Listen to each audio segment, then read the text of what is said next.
que verdadeiramente Jesus possa entrar em sua casa, porque quem tem Jesus tem paz.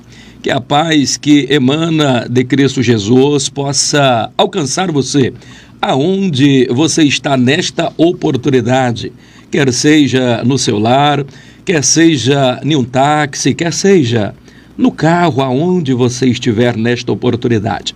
Que as inefáveis bênçãos da parte do Senhor possa estar com a sua vida hoje e sempre.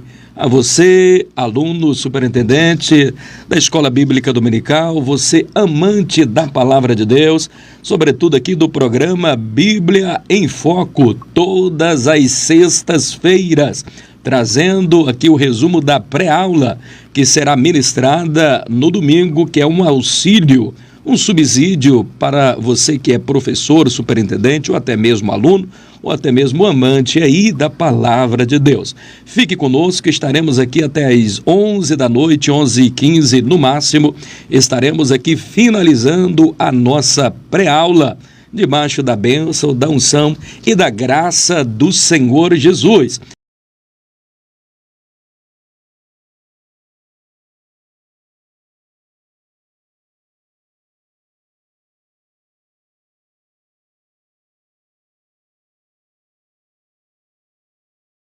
O tópico de número 1 da nossa lição, ela vai trazer as 3 áreas da alma. As 3 áreas da alma. Aqui nós vemos nesta lição, estudaremos as áreas da alma que estão ligadas à nossa essência e que precisam ser curadas. São elas a vontade, como nós já falamos, a mente, a vontade e as emoções. Então nós vamos estar tratando sobre cada uma dessas partes. Na particularidade da nossa tricotomia, que é espírito, corpo, alma e espírito, hoje estaremos abordando aqui as faculdades da alma. Uma alma que precisa ser restaurada, mente, vontade e emoções. Aqui, um ponto de partida para nós analisarmos aqui, que nos chama bastante a atenção, é a parte da mente aqui, 1.1 da nossa lição, onde vai nos dizer da seguinte forma, em Romanos, no capítulo de número 12, e o verso de número 2, ela vai estar falando assim da seguinte forma, não vos conformeis com este mundo, mas transformai-vos pela renovação do vosso entendimento, para que experimenteis qual seja a boa, a perfeita e agradável vontade de Deus para a sua vida. Nós sabemos que a vontade de Deus, ela é uma só, ela é perfeita, ela é agradável, ela é boa para as nossas vidas. Mas o interessante aqui no verso 12 que nos chama a atenção aqui do 1.1 da nossa lição, que ela vai tratar da seguinte forma, que a mente, ela é a líder da nossa alma.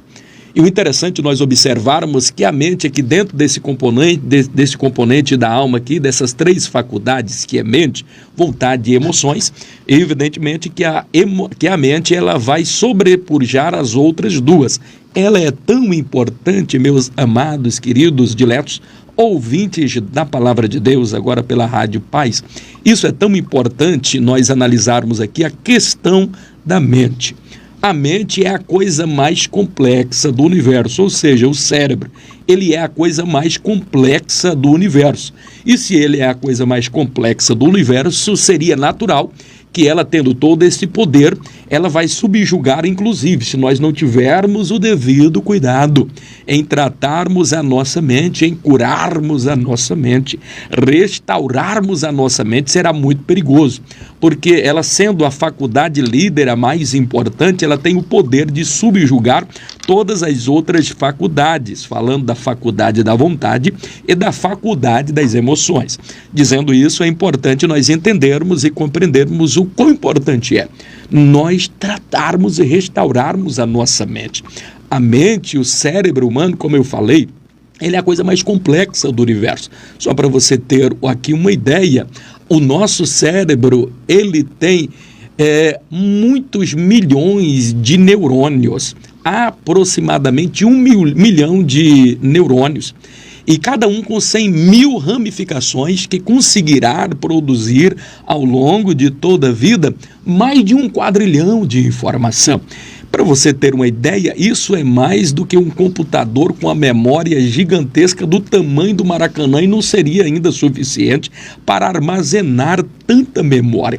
Perceba que o nosso cérebro ele é tão poderoso e uma capacidade megatômica, uma estruturação tão perfeita, tão complexa, tão engenhosa, que ele consegue armazenar todos os cheiros que nós conseguimos sentir ao longo da nossa vida.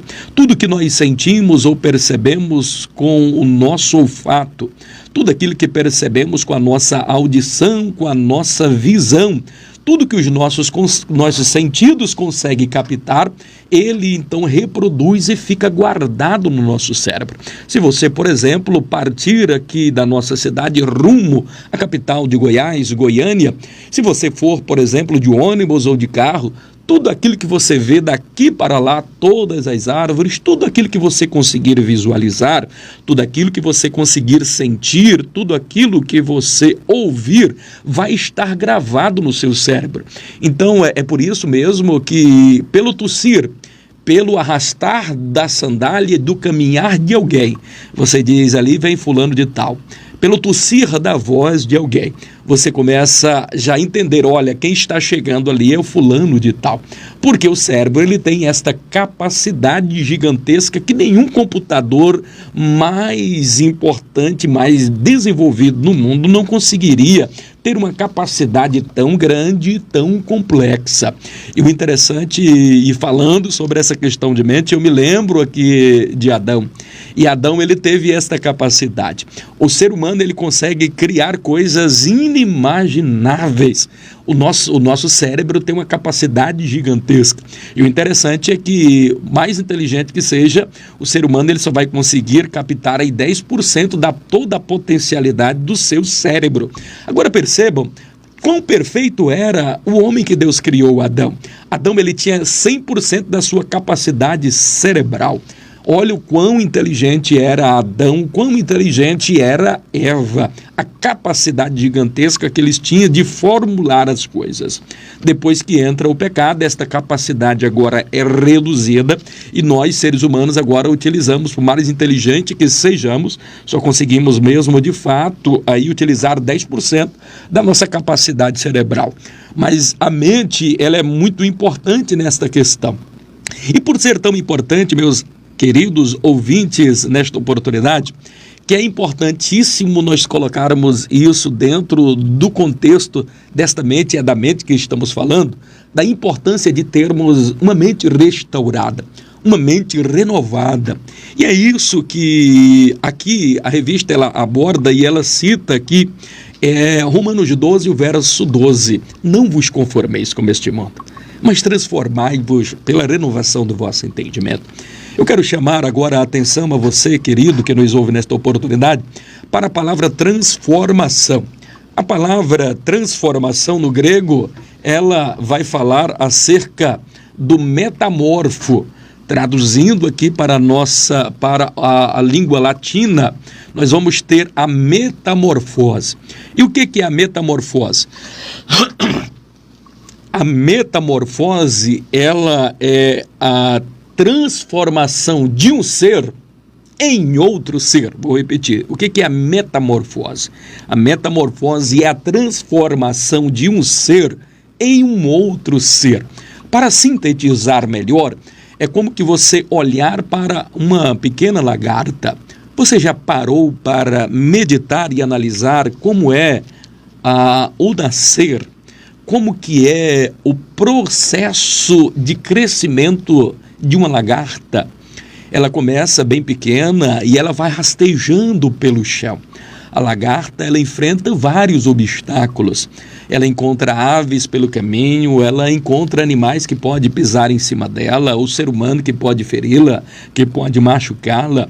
Essa mesma lagarta que vai se rastejando pelo chão, às vezes tão desprezível, tão miserável, muito pouco notada, e por muitos até tem ela como sendo um ser repulsivo que causa, às vezes, aí um certo tipo de asco, um certo tipo de nojo. Então, esta mesma lagarta, que ela cresce, vai crescendo, agora vai chegar a um determinado ponto da vida da lagarta, que ela sente a necessidade de que se haja nela uma metamorfose, uma transformação.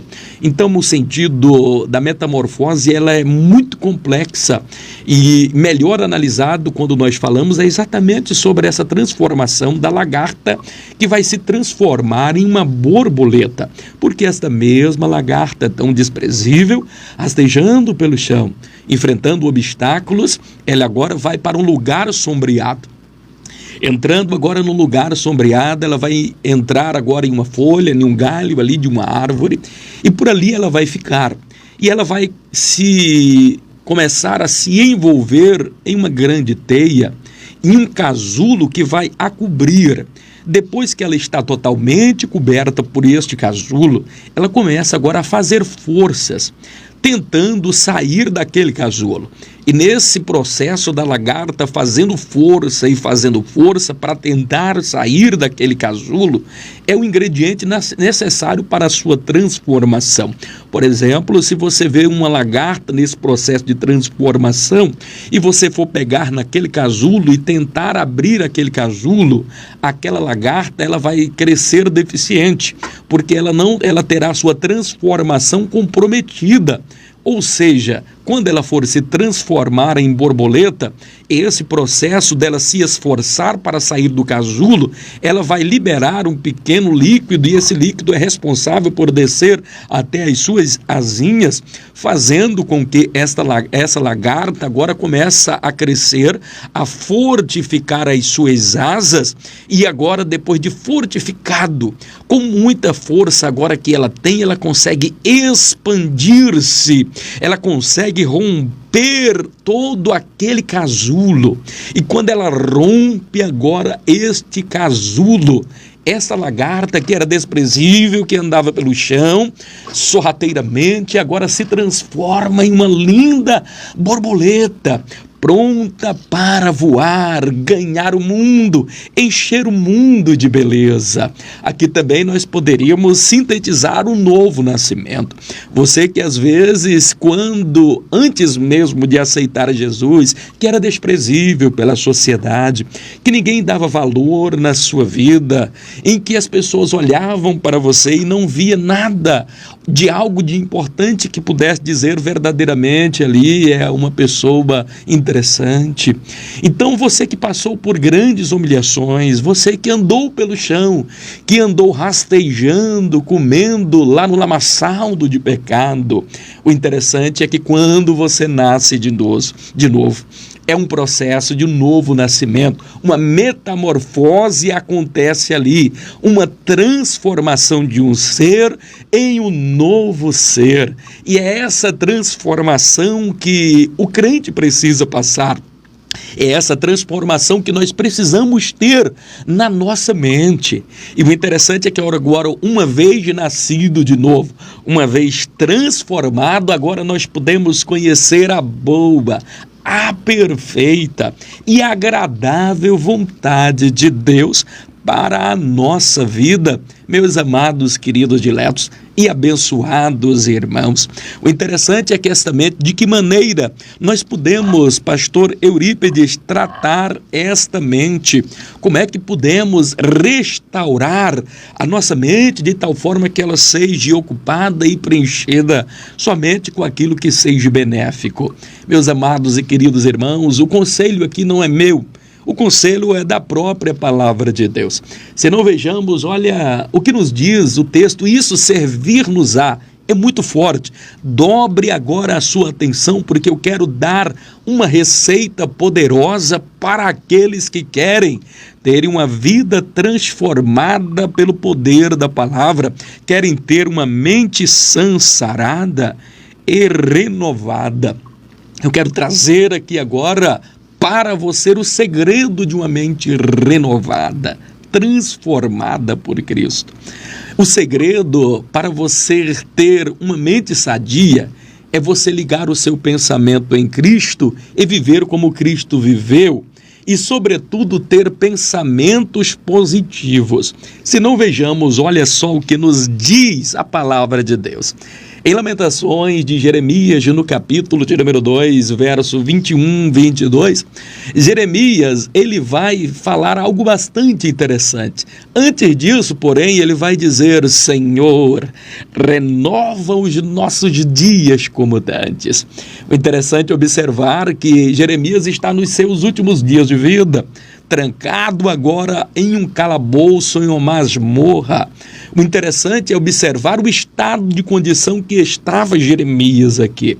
E Jeremias, o profeta chorão, durante 40 anos ele pregar e anunciar a palavra do Senhor Jesus, sem contudo as pessoas sentirem-se arrependimento por nada daquilo que era pregado. Muitos até zombavam e tinham ele como profeta mentiroso, porque a maioria de suas profecias era para tempos vindouros. Nós sabemos hoje que esse livro, que é o 24º livro da Bíblia, com 52 capítulos, nós vamos encontrar 1364 profecias históricas ali, ou versículos de história pura. Dentre estes aí, a gente vai encontrar 666, número da besta, olha, apocalíptico, até nessas questões. 666 versículos de profecias cumpridas e 180 não cumpridas. Muitas delas vão cumprir agora no período da grande tribulação. Mas não é essa questão que nós queremos estar falando aqui. Eu quero estar enfatizando é o estado de espírito que era para estar esse homem Jeremias. E nos seus últimos dias de vida, ele termina os seus dias trazendo uma oração tão poderosa: renova, Senhor, os nossos dias como dantes. Aí agora ele vai chegar no versículo 21 do capítulo 3 de Lamentações, e o versículo 21 e 22. E sabe o que ele vai dizer? E qual era a mensagem que ele tinha para trazer? Ele vai dizer assim: quero trazer à memória somente aquilo que me traz esperança. Aleluia. Queridos, nós estamos aqui diante de um homem que está trancafiado em uma masmorra, prestes a morrer. Interessante você observar que a masmorra era diferente de uma prisão, porque uma prisão você ainda recebia algum tipo de raios do sol e algum tipo de ventilação, mas uma masmorra era diferente, o calabouço era diferente, ficava embaixo da terra, era úmido, pingava água, goteiras ali. Ele tinha que conviver com ratos, com baratas, com pequenos insetos, com larvas. E por causa disso ele contrai uma tuberculose e morre. Ali passa os seus últimos dias agonizando. Esse homem tinha todos os motivos para ser a pessoa mais depressiva do mundo. Ele poderia questionar a Deus, mas esse homem, ele tinha aquilo que o apóstolo Paulo também tinha, que o morrer para ele era ganho. Ele estava firmado em uma grande esperança. E é tão verdade que ele vai dizer: quero trazer à memória somente aquilo que me traz esperança. Querido, por que é que você traz pensamentos negativos, pensamentos que só lhe fazem sofrer? Pare de agonia, pare de viver de amargura. Traga pensamentos de bênção, pensamentos de paz. Esse é o segredo para renovar a sua mente. Se você começar a armazenar o ódio, se você começar a trazer o dissabor, o rancor, a mágoa dentro do seu coração, você vai estar paralisando a sua mente, deixando-a de renovar. E por conseguinte, você terá uma vida de fracasso e comprometida, por certo, inclusive a tua salvação. Que o sangue de Jesus purifique a tua mente, alma e corpo, que a tua mente seja renovada, meu amado e querido ouvinte da palavra de Deus. Faça como esse homem que, mesmo tendo todos os motivos para murmurar, lastimar, viver cabisbaixo, triste, a chorar e a lamentar, não. Ele resolve dizer: quero trazer à memória somente aquilo que me traz esperança. Que palavra gloriosa, que palavra de entusiasmo. Se não, vejamos o que nos diz também em Filipenses no capítulo de número 1 e o versículo de número 3, que lição maravilhosa, que algo extraordinário que Paulo vai dizer ali. Não sei se você presta atenção, mas Paulo vai dizer assim: olha, eu dou graças a Deus por tudo quanto eu me lembro de vós.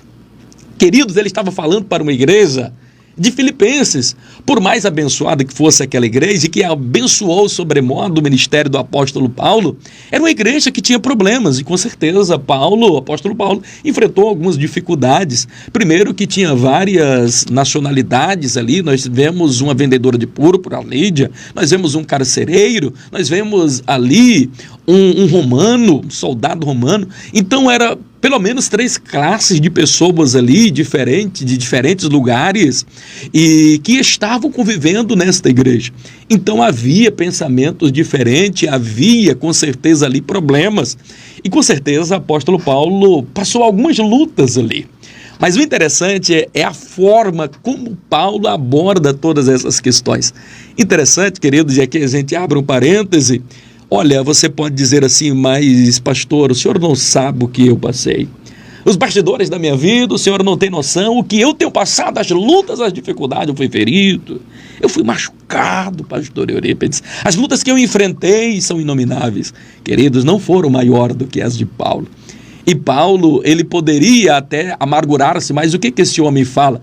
Ele diz: olha, eu dou graças a Deus por tudo quanto eu me lembro de vós. Ele está fazendo como fez também lá atrás Jeremias. Ele está trazendo pensamento de paz, trazendo pensamento de esperança, pensamentos positivos que lhe façam crescer.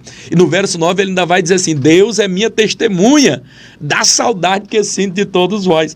Primeiro, ele dá graça a Deus por tudo quanto ele lembra daqueles irmãos. E segundo, ele ainda diz: olha, Deus é minha testemunha da saudade que eu sinto de todos vós. Olha, se ele teve problema, ele deixou os problemas lá para trás, no mar do esquecimento, porque ele não é museu para viver de passado. O que ele trazia à memória era somente as coisas boas. É o que nós devemos fazer, queridos. Começar a trazer à nossa mente, à nossa memória, e é inclusive o versículo em que nós lemos aqui hoje, logo na introdução em Filipenses, no capítulo 4, e o versículo de número 8, onde vai dizer assim da seguinte forma: quanto mais, irmãos meus, tudo que é verdadeiro, tudo que é honesto, tudo que é justo, tudo que é puro, tudo que é verdadeiro, tudo que é amável, tudo que é de boa fama, se há alguma virtude nisso, se há algum louvor nisso, seja nisto, que ocupeis a vossa mente. Prestaram atenção? Como é que eu restauro a minha alma ou a mente? E a das mais importantes faculdades da mente ou da alma é a mente. Como é que eu faço para restaurar? Trazendo pensamentos de paz, tudo aquilo que é verdadeiro, tudo aquilo que é amável, tudo aquilo que é justo, tudo aquilo que é puro, tudo aquilo que é de boa fama. Se há algum louvor nisso, seja nisso, querido, que ocupeis a vossa mente. O Espírito de Deus te alcança aonde você estiver nesse momento através desta palavra. Graças a Deus. 1.2 da nossa lição. 1.2 da nossa lição vai falar o poder da mente. Esta mente, como nós falamos, ela tem um poder grandioso.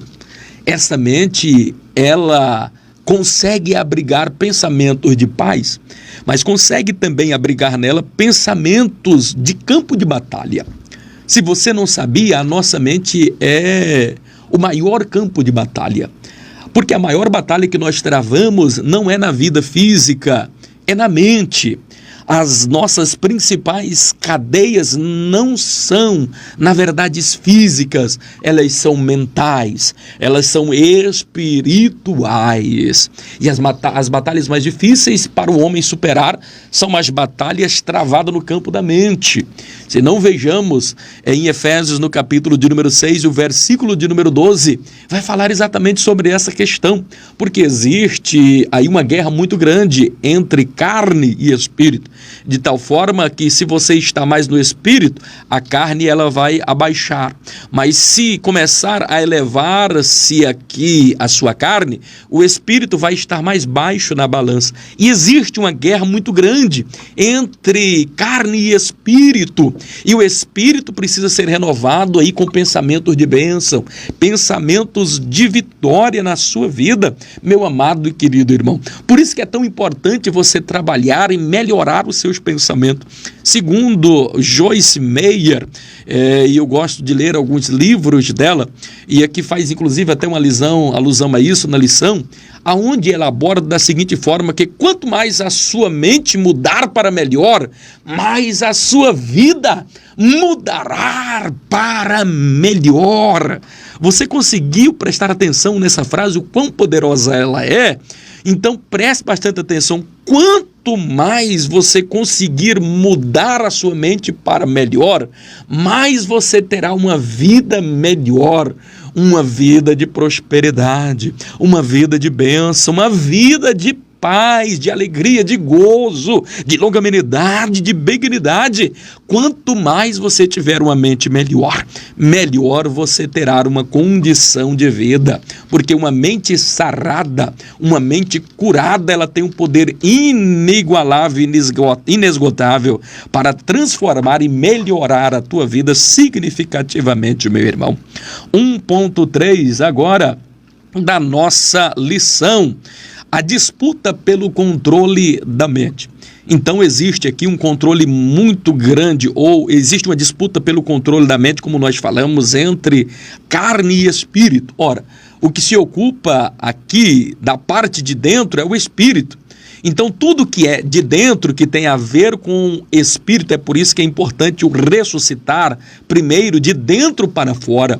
Quando Lázaro ressuscitou, quando Jesus disse assim, Lázaro sai para fora, então não trouxe ele para fora morto, ele ressuscitou lá dentro da caverna. Então aí eu aprendo uma valiosa lição também, é que o homem, para nascer de novo, ele para ressuscitar, primeiro ele ressuscita de dentro, lá de dentro, das entranhas, para depois externar o seu exterior. Então nós percebemos que a luta aqui é tão grande, porque o espírito fala daquilo que vem de dentro, mas temos um outro lado que é o lado de fora, e é esse lado de fora que Satanás vai tentar atacar através da nossa mente, porque ele vai bombardear com pensamentos, com coisas extremamente distorcidas.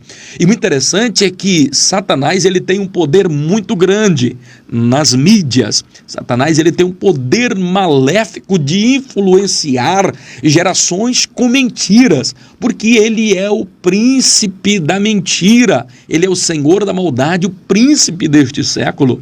Em 2 Coríntios, no capítulo de número 4, o versículo de número 4 diz que o Deus deste século cegou o entendimento para que não enxerguem a luz do evangelho da glória de Cristo, que foi feito segundo a imagem de Deus.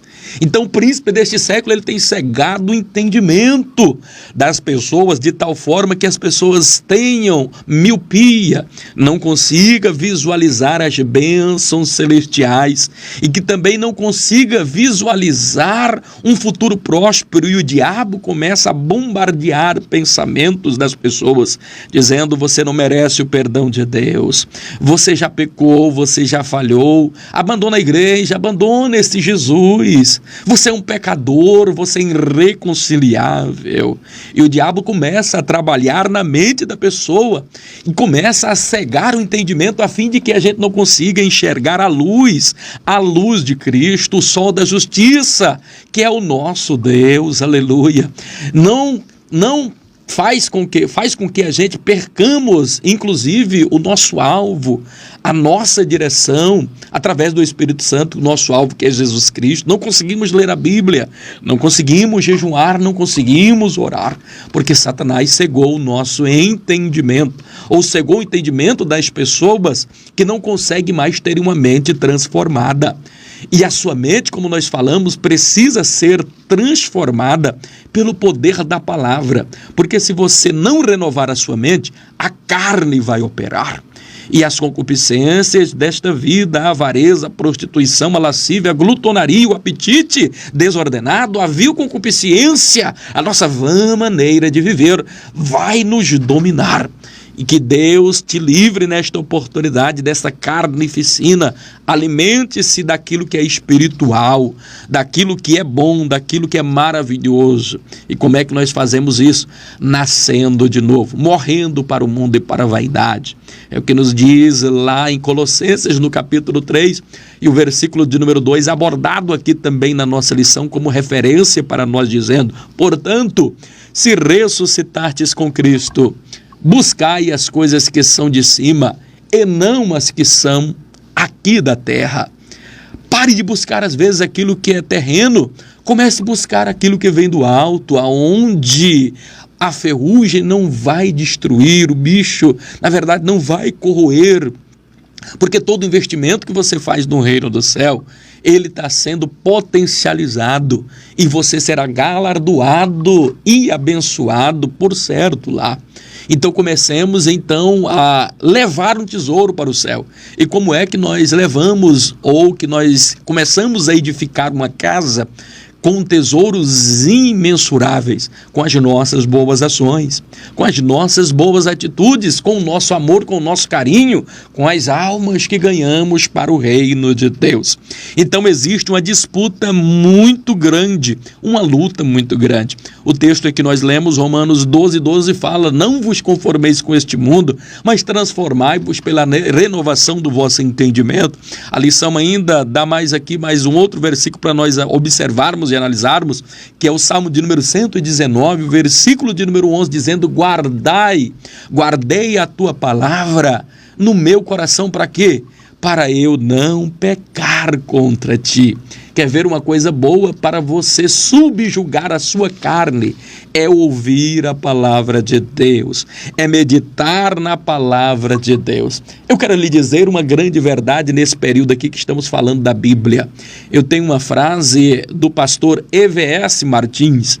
Para você não sabe quem é o pastor E.V.S. Martins, é o pastor Eurípides Venâncio da Silva Martins, aleluia, a pessoa que vos fala.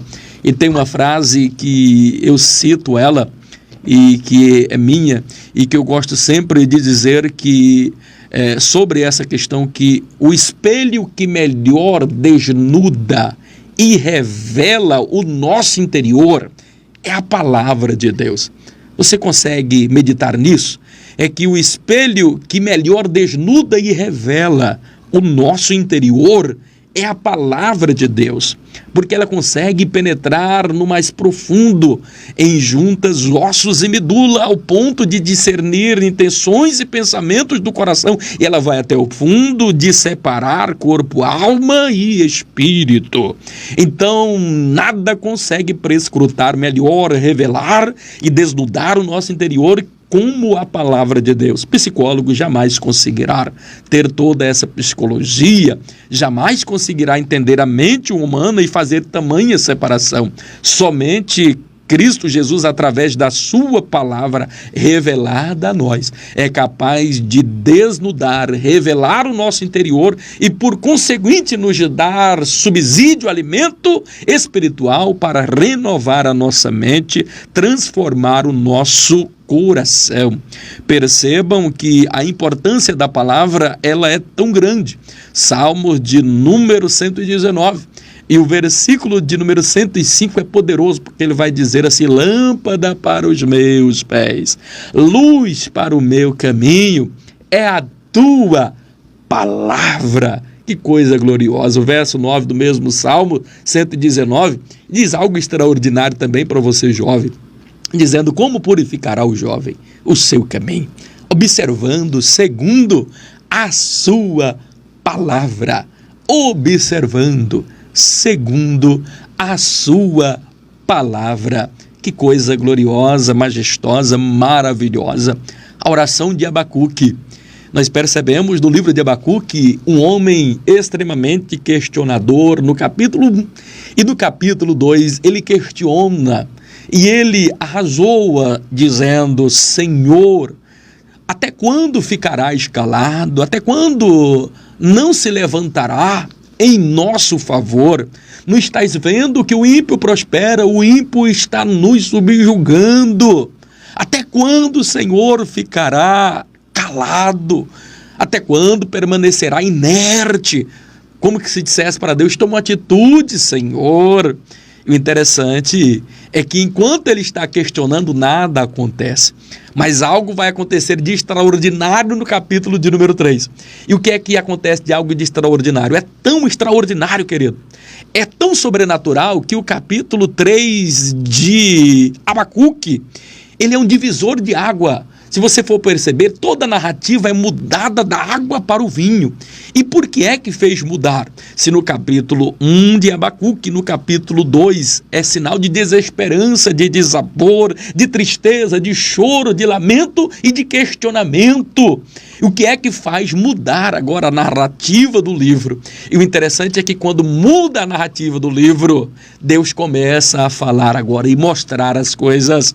E a vida deste homem Abacuque, a visão dele, a mente dele é transformada pelo quê? Porque ele vai dizer assim, olha, no capítulo 3 vai começar dizendo: ouvi, Senhor, a tua palavra, e temi, aviva, ó Senhor, a tua obra. Então tudo mudou quando ele começou a orar, porque aqui é uma oração em forma de sigonete.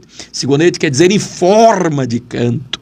Então ele faz agora esta oração em forma de canto, ouvindo a palavra de Deus, lendo a palavra de Deus. Então o homem tem a vida mudada quando ele ouve a palavra de Deus, quando ele ora, quando ele busca a face do Senhor. O ápice de todos os grandes homens de Deus aconteceram nos momentos em que eles ouviram a palavra de Deus, ouviram a voz de Deus, se prostraram e oraram. Com a vida de Paulo também não foi diferente. Os ápices da vida dele foi quando ele resolveu orar. E quando em oração Deus lhe mostrava algo, ele dava a vitória. Então, você quer ter a tua vida mudada, a tua mente restaurada para a honra e a glória do nome do Senhor, a mente renovada? Ouça a palavra de Deus. Gaste tempo em jejum. Gaste o seu tempo em oração e terás a tua vida mudada, transformada, regenerada pelo poder desta palavra, queridos. Tópico 2, para nós já ganharmos tempo, demoramos bastante tempo aqui, vamos correr um pouquinho aqui contra o tempo. O tópico 2 vai falar sobre a vontade e escolha. A vontade e escolha. A faculdade da vontade na nossa alma, ela também tem um significado muito importante, porque as vontades são as causas de muitas pessoas serem derrotadas. A vontade vai vir, o desejo vai vir.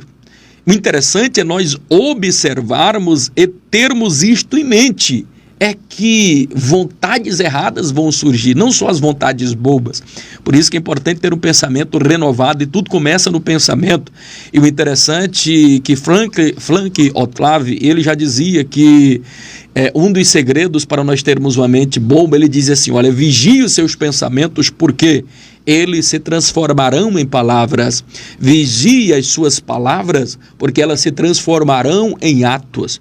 Vigie os seus atos, porque eles se transformarão em hábitos. Vigie os seus hábitos, porque eles se transformarão em caráter. Vigie o seu caráter, porque dele dependerá o seu destino. Perceberam que tudo começou aqui na mente?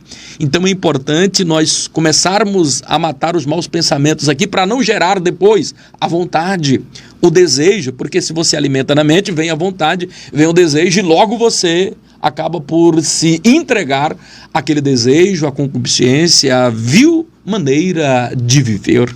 Então a faculdade da vontade, ela precisa ser subjugada, também transformada pelo poder da palavra de Deus.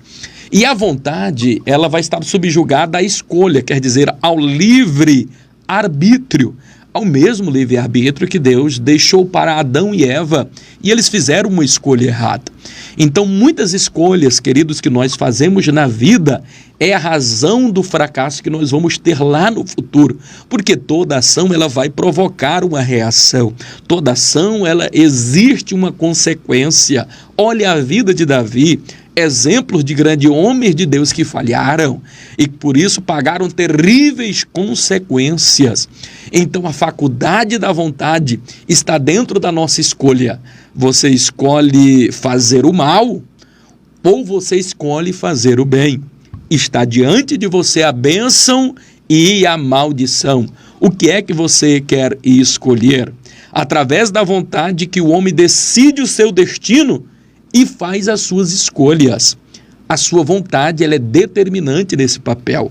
As suas escolhas, por exemplo, das suas amizades, com quem você tem escolhido andar. Escolha pessoas que lhe acrescente. Olha só o que nos diz a palavra de Deus no Salmo de número 1. Bem-aventurado o varão, que não anda segundo o conselho do ímpio, nem se detém no caminho dos pecadores, nem se assenta à roda dos escarnecedores. Então perceba que o ser humano, o crente, o cristão, todos nós que temos Deus no nosso coração precisamos fazer escolhas. Que nesta noite você comece a fazer e melhorar as suas escolhas. Escolha pessoas boas que lhe acrescentem para estar do seu lado. Se você precisa bajular alguém, para este alguém estar do seu lado, queridos, essa pessoa não é amiga de verdade. Se você precisa estar escolhendo as palavras a fim de que a pessoa não se sinta ferida, porque tem pessoas que bastam a palavra para ela se ofender. Tem amigos seus que na verdade não são amigos, ele fica observando tudo que você fala para achar um defeito, para lhe jogar na cara, para falar mal de você. Cuidado com essas pessoas que não lhe acrescentam.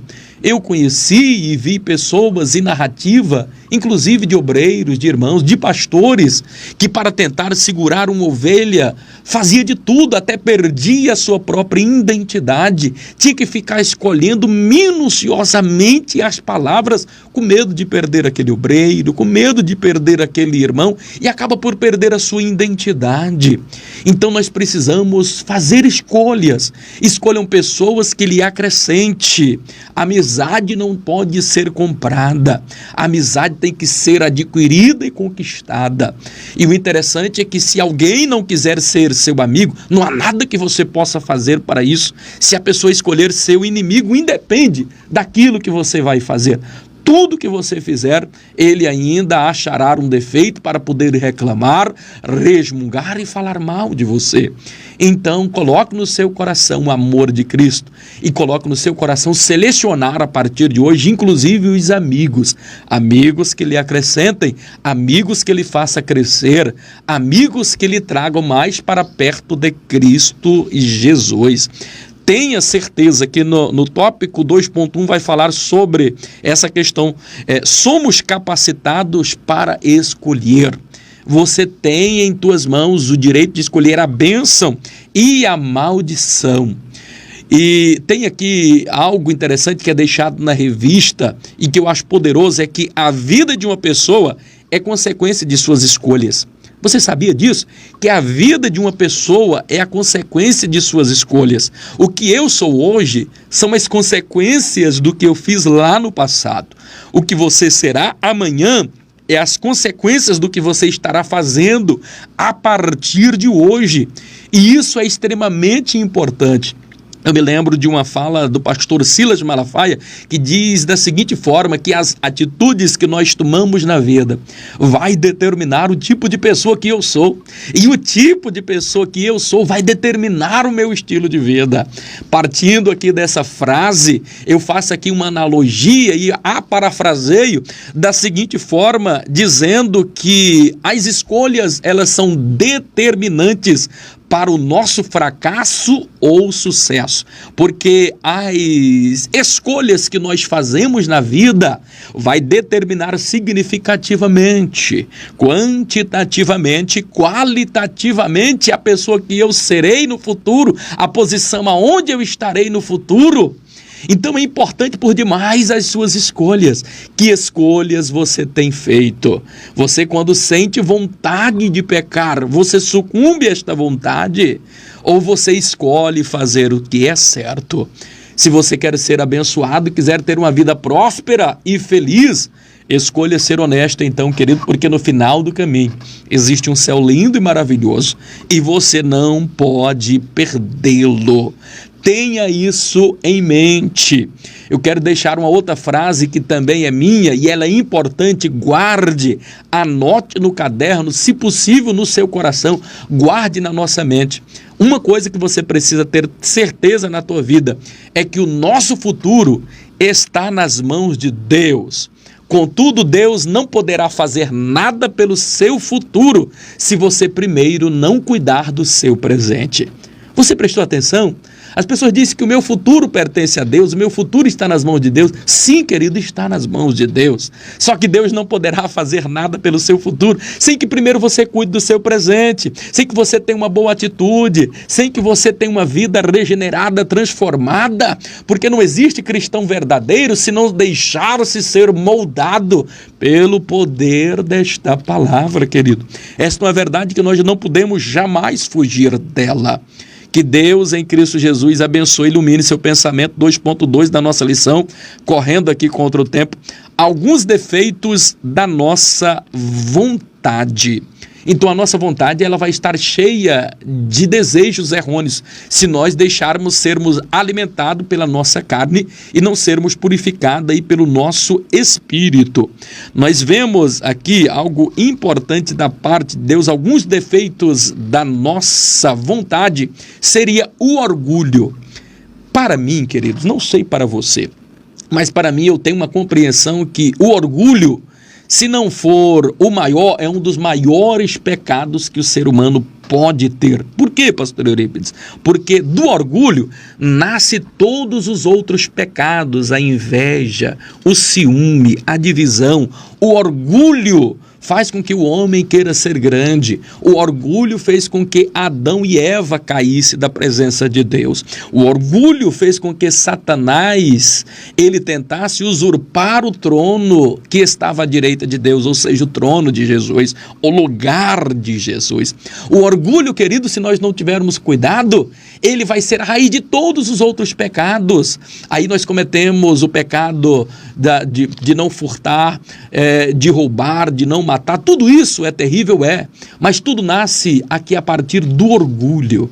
E é por isso que Miqueias, no capítulo de número 6, e o versículo de número 8 fala que precisamos andar em humildade com Deus. Então eu parafraseio aqui dizendo que a única forma do homem andar com Deus é se esse homem andar humildemente com Ele. Vou repetir, a única forma de um homem andar com Deus é se esse homem andar humildemente com Ele. Queridos, coloque na sua mente, não deixe que o orgulho te vença. Diz que o orgulho, a soberba, ela precede a ruína. A palavra de Deus diz-nos da seguinte forma: humilhai-vos, pois, debaixo das potentes mãos do Senhor, e Ele ao seu tempo vos exaltará. Nós vemos uma das bem-aventuranças, e é a primeira, dizendo lá no capítulo 5 do Evangelho segundo, escreveu Mateus, no versículo de número 3, dizendo que bem-aventurado os humildes de espírito. Então receba a humildade. Você não conseguirá andar na presença de Deus cheio de orgulho, cheio de soberba. Permita-se ser restaurado, desça aos pés de Cristo, desça a olaria, se permita-se fazer em você um vaso novo, quebre o seu orgulho, fique na presença do Senhor, permita-se ser restaurado pelo poder da palavra de Deus. Oh, aleluia! Louvado e agradecido é o nome do Senhor Jesus, que vive e que reina para todo sempre. 2.3 aqui da nossa lição. Jesus buscava a vontade do Pai. Você também deva buscar a vontade do Pai para a sua vida. Porque se você não buscar a vontade do Pai para a sua vida, meu amado e querido irmão, a tua vida estará comprometida. Olha a oração do Pai Nosso: Senhor, seja feita a tua vontade, assim na terra como no céu. Até uma oração, às vezes nós nos equivocamos e no afã da fé diz: Deus, eu quero que isto aconteça, vai acontecer. Você vai orar por um enfermo e diz: está curado em nome de Jesus. Até tudo bem, é curado mesmo em nome de Jesus. Mas entenda que toda oração, ela deve ser feita segundo a vontade de Deus. Você sabe qual é a vontade de Deus para a tua vida? E nós já lemos aqui: a vontade de Deus para a sua vida, ela é boa, ela é perfeita e agradável. Os nossos caminhos parecem bons, mas o fim deles pode ser a morte. Então faça tudo segundo a vontade de Deus. Isto é o que nos aconselha a palavra do Senhor. Finalizando agora, o terceiro tópico: emoções. Emoções expressando os nossos sentimentos. O último tópico aqui. A vida, queridos, ela é feita e constituída de momentos. Momentos bons e momentos ruins que, quer queira ou não, somos obrigados a passar por eles ao longo da nossa vida. Agora, o que você fará dos momentos difíceis da sua vida é uma escolha tua. O que você fará com isso vai determinar o seu sucesso e o seu fracasso lá também, posteriormente na sua vida. Então, quando você estiver passando por momentos ruins, difíceis, não permita que as emoções, o que é as emoções? As emoções, ela é responsável por aquilo que você sente de ódio, de amor, de alegria ou de tristeza. Será que nos momentos difíceis o que vai sobressair é o ódio? É a tristeza? É a mágoa? É o rancor? Quais as emoções que você tem demonstrado? Porque a vida ela é feita de momentos, e os momentos difíceis são muito mais presentes do que os momentos bons. Então, se os momentos ruins são mais presentes em nossa vida, se você não segurar as suas emoções, você viverá uma vida de amargura. Aprenda a fazer dos pequenos instantes bons uma eterna felicidade na presença de Cristo Jesus, porque quem tem Jesus tem paz, quem tem Jesus tem uma alegria maravilhosa, aleluia. 3.1 da nossa lição aqui, finalizando, concluindo, que é a vulnerabilidade das nossas emoções.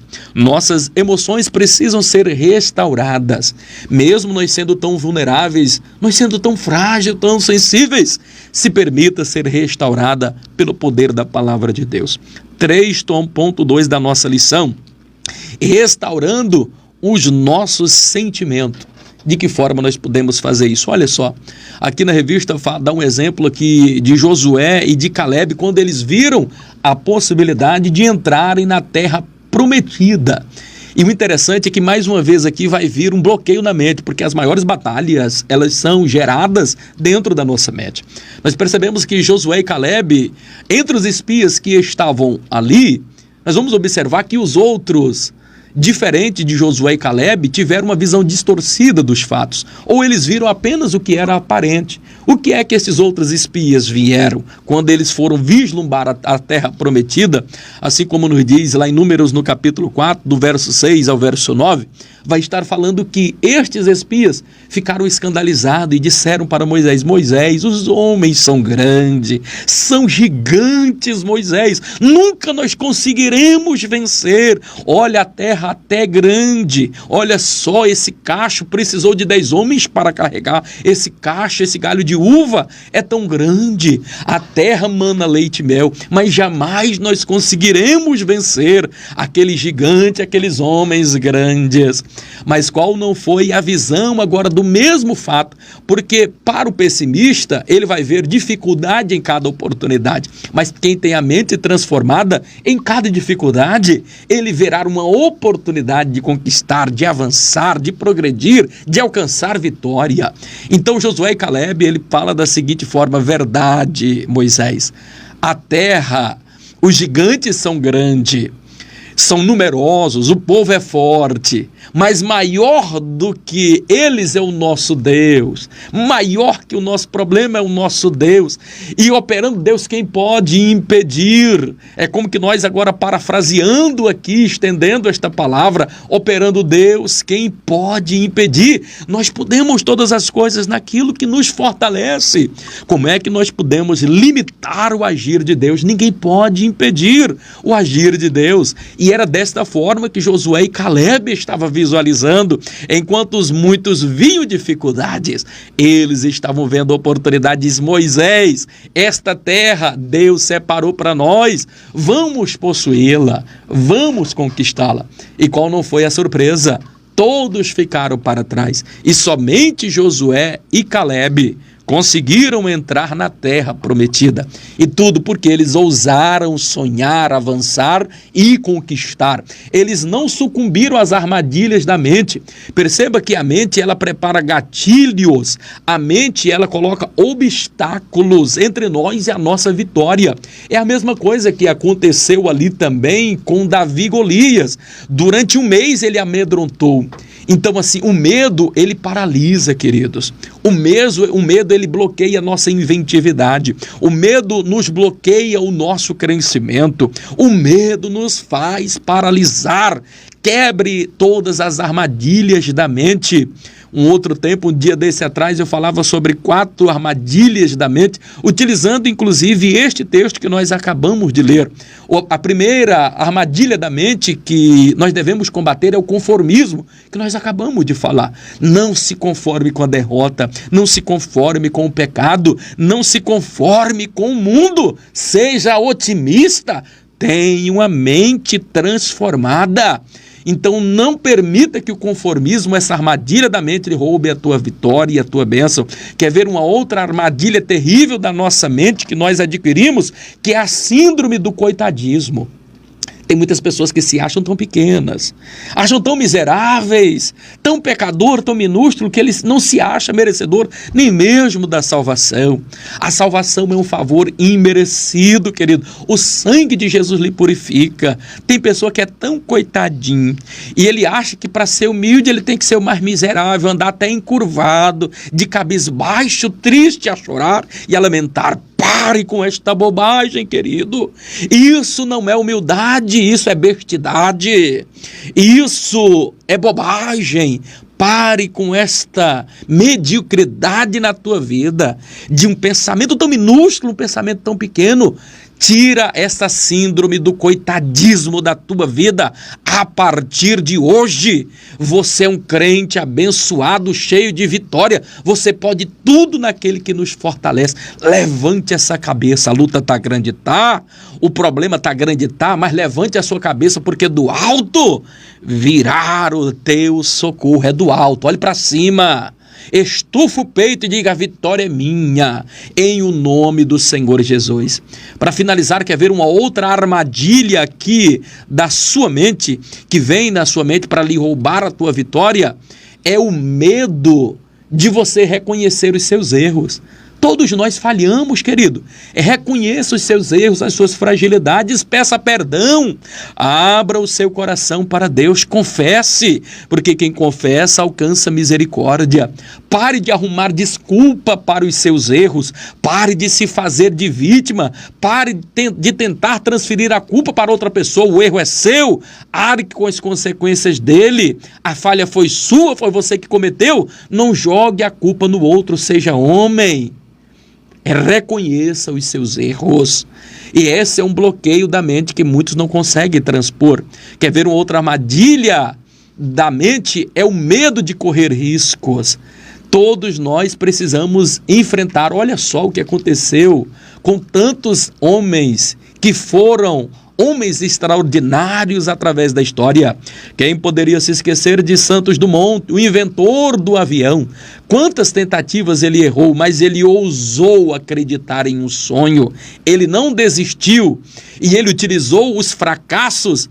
Se fosse um pessimista, no primeiro fracasso ele abandonaria, mas quem tem uma mente transformada, alguém que tem uma mente positiva, ele transforma o fracasso em gana, em força de vontade de refazer os seus cacos, se levantar do pó e recomeçar tudo de novo. Então não tenha medo de correr riscos. Quem poderia se esquecer de Thomas Edison, inventor da lâmpada? Mais de 2.000 tentativas, mas ele não desistiu. E hoje nós temos a lâmpada aí tão aperfeiçoada e tão importante que é para nós.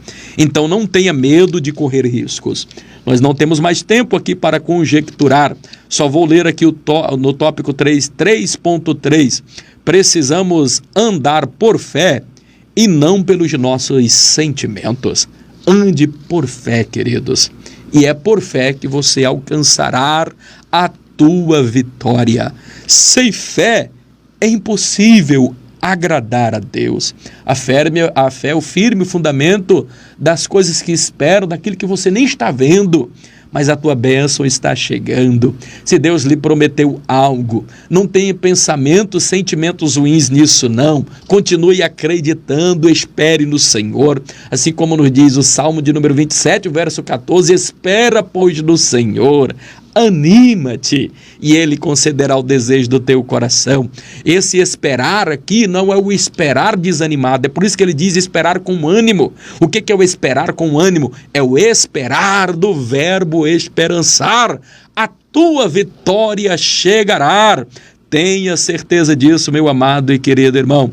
Estamos terminando por aqui a nossa Bíblia em Foco, a nossa pré-aula aqui da lição 5, mente, vontade, emoções restauradas pelo Senhor Jesus. Que Deus em Cristo Jesus vos abençoe, dê a todos vocês uma noite abençoada na paz do Senhor Jesus, você de perto, você de longe que nos ouve nesta oportunidade, que a bênção de Deus possa vos acompanhar. Grande abraço do seu amigo pastor Eurípides Venâncio. Até a próxima sexta-feira, onde vamos estar em mais uma maravilhosa pré-aula aqui na Bíblia em Foco. Que a paz de Deus vos alcance. Grande abraço a todos e até nossa vitória.